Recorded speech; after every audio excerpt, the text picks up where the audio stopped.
Tumetembelewa sio tu na jirani na rafiki wa karibu, lakini pia ndugu yetu Mheshimiwa Daniel Francisco Chapo, Rais wa Jamhuri ya Msumbiji. Nianze kwa kumshukuru sana Mheshimiwa Rais Chapo kwa kukubali mwaliko wangu na kuja kutembelea, na tumemkaribisha yeye na ujumbe wake hapa nchini.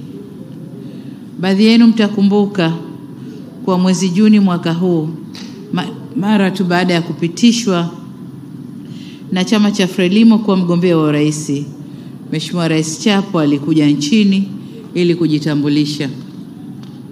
Leo nina furaha kubwa kumpokea kama Rais wa Jamhuri ya Msumbiji. Kwa namna ya pekee na kwa niaba ya serikali na Watanzania wote, nirejee tena pongezi zetu za dhati kwa Mheshimiwa Chapo kwa kuchaguliwa kuwa Rais wa Jamhuri ya Msumbiji. Kwa hakika ushindi wake umepokelewa vizuri na Watanzania, na tunakupongeza kwa mengi ulioyafanya ndani ya muda mfupi, ndani ya siku zako 100, hususan kujenga uchumi wa kitaifa na umoja wa kitaifa na kurejesha amani na utulivu nchini Msumbiji. Hongera sana Mheshimiwa Rais. Nitumie fursa hii pia kukuhakikishia ushirikiano wetu wa dhati kwako binafsi na serikali yako katika kufikia malengo yenu ya maendeleo.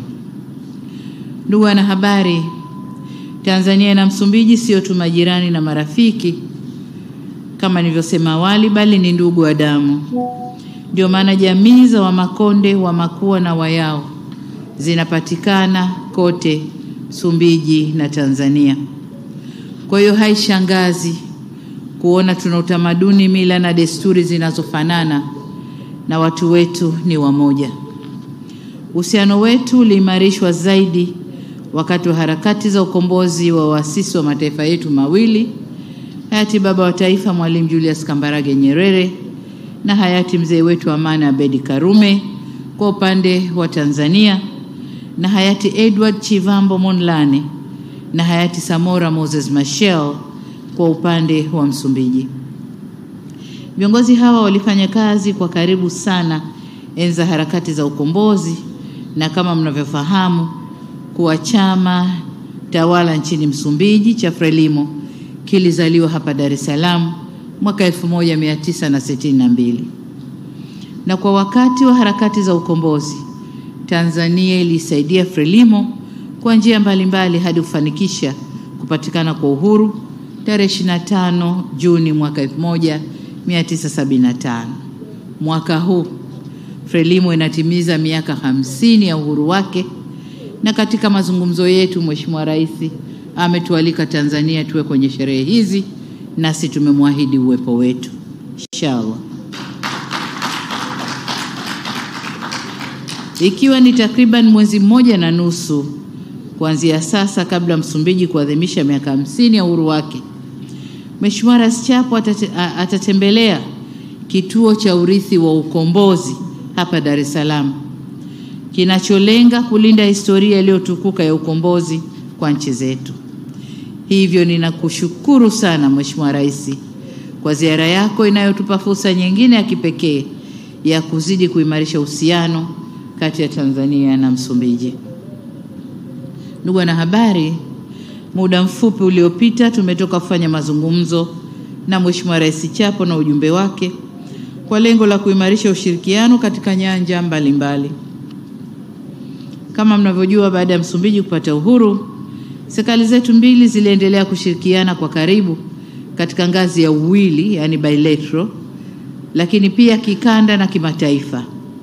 Tulianzisha tume ya kudumu ya pamoja ya ushirikiano mwaka 1977, na jumla ya mikutano 15 ilishafanyika iliyofanikisha kuanzishwa kwa ushirikiano kwenye maeneo mbalimbali.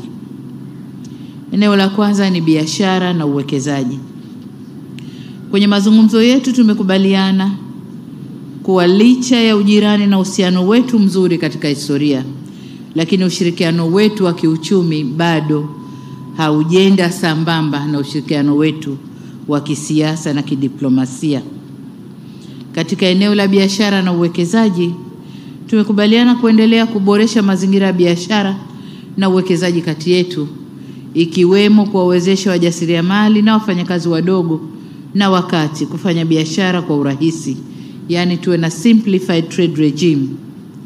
Tumekubaliana pia kuharakisha uanzishwaji wa vituo vya pamoja mpakani, sababu sasa hivi watu wetu wanapita kwenye mipaka ya Msumbiji kupitia Ruvuma na huku upande mwingine, lakini kunakuwa na shida za watu kupita, kuchekiwa vitambulisho na mambo kama hayo.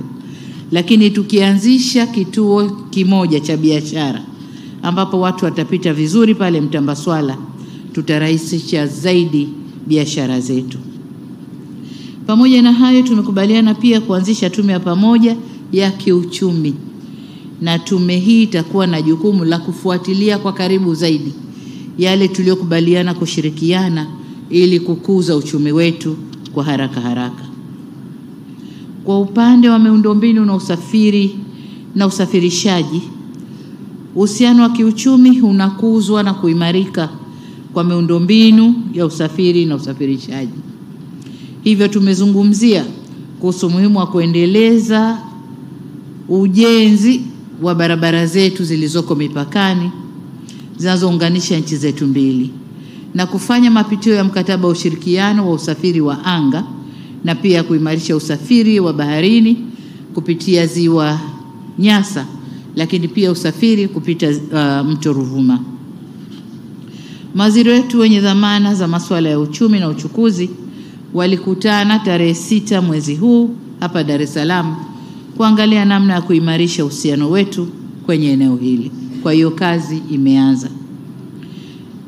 Nimetumia pia fursa ya kikao chetu kumweleza Mheshimiwa Rais kuhusu miradi mbalimbali ya kimkakati ambayo nchi yetu inatekeleza, na baadaye Mheshimiwa Rais Chapo atapata fursa pia ya kutembelea miradi ya kimkakati, mradi wetu wa reli SGR ambao unaongeza fursa za kiuchumi nchini na kukuza utangamano wa kikanda kwa kutuunganisha na nchi za Burundi na DRC.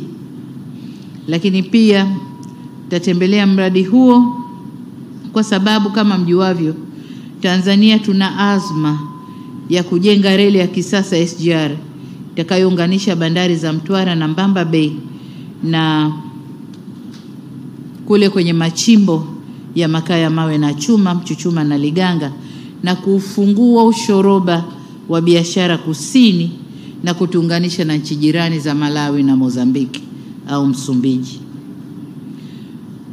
Vile vile nchi zetu mbili zimebarikiwa kwa utajiri mkubwa wa gesi. Hivyo tumezungumzia umuhimu wa kubadilishana uzoefu na kufanya tafiti za pamoja. Mbali na gesi, nchi zetu mbili zina eneo kubwa la bahari ya Hindi na fursa za utajiri unaotokana na uchumi wa buluu, zikiwemo uvuvi, utalii, madini na usafirishaji. Hivyo tumekubaliana pia kuimarisha ushirikiano katika matumizi ya rasilimali za baharini, kubadilishana uzoefu na kufanya kazi kwa karibu kwenye masuala ya uvuvi wa bahari kuu, utalii na usafirishaji. Na ndio maana kesho Mheshimiwa Rais Chapo atatembelea mamlaka ya usimamizi na uvuvi wa bahari kuu pamoja na soko la samaki pale Malindi kule Zanzibar, kujionea jitihada tunazofanya nchini katika eneo hilo. Kwa kutambua kuwa asilimia kubwa ya uchumi wa nchi zetu unategemea kilimo, tumekubaliana kuimarisha ushirikiano kwenye sekta hii ya kilimo, ikiwemo kubadilishana uzoefu na kufanya tafiti za pamoja, hususan kwenye zao la korosho. Kwa upande wetu Tanzania, tuna taasisi kongwe inayofahamika kwa utafiti wa zao la korosho iliyopo Naliendele Mtwara. Kwa hiyo tumewakaribisha waje waone tunavyoweza kufanya tafiti hizi kwa pamoja. Maeneo mengine ya ushirikiano ambayo tumekubaliana kuendeleza uhusiano ni kwenye maeneo kiwemo mawasiliano, madini, elimu na afya. Kwenye masuala ya kimataifa, tumezungumzia kuendelea kushirikiana katika majukwaa ya kikanda kupitia SADC, Umoja wa Afrika na Umoja wa Mataifa ambako sote ni wanachama. Tumejadiliana kuhusu masuala ya amani, usalama na utengamano wa bara letu la Afrika, ambapo pamoja na masuala mengine tumekubaliana kufanya kazi kwa karibu katika makubaliano au kukabiliana na uhalifu wa kimataifa ikiwemo ugaidi na ujangili. Halikadhalika, nimetumia pia fursa ya mazungumzo yetu kumshukuru kwa ahadi yake ya kumunga mkono mgombea wetu wa Tanzania kwenye kinyang'anyiro cha mkurugenzi wa Shirika la Afya Duniani kanda ya Afrika, Profesa Mohamed Janabi. Ninapohitimisha, ndugu wanahabari, niseme kwamba haya ni baadhi ya masuala tuliyojadiliana, lakini kuna masuala ambayo sikuyagusa, tamwachia Mheshimiwa Rais Chapo ayaguse yeye, ikiwemo uhusiano wetu wa kisiasa na mambo mengine. Nitumie fursa hii kurejea shukrani zangu kwako Mheshimiwa Rais kwa kuja kututembelea na kwa fursa ya mazungumzo yenye tija na manufaa kwa nchi zetu mbili.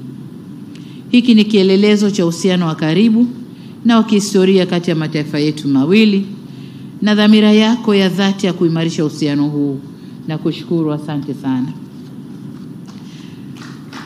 Baada ya kusema haya, sasa nikukaribishe Mheshimiwa Rais uzungumze na wanahabari, lakini na Watanzania na wana Mozambiki. Asante sana.